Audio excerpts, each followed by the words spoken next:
the book. I think she's a great writer, and I think this is probably her best book, Cheri.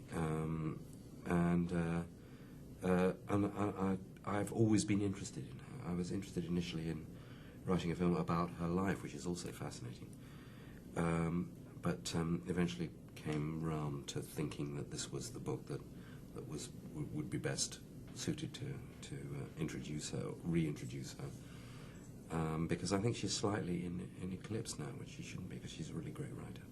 It is simply that they don't understand how much they mean to each other until they've lost each other, and that's really the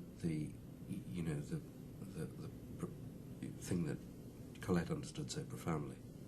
Christopher is the sort of gateway to French literature for me. I sit at home and he sends me scripts, and then you discover there's a whole world through these novels.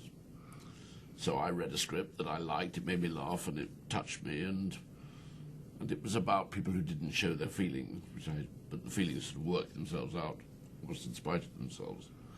I like all of that.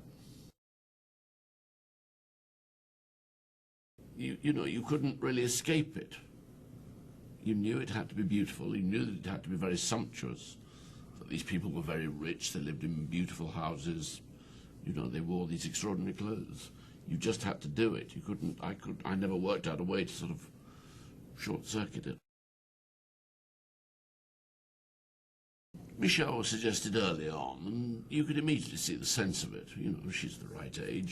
She's actually extremely courageous about her age, and of course I knew that she could play a European woman, and she's a tough cookie and also vulnerable. Rupert came through. I couldn't find an American boy. The young American actors were very, very good, but they simply couldn't somehow grasp what this was about. The character was so outside their experience. So eventually I found him in England.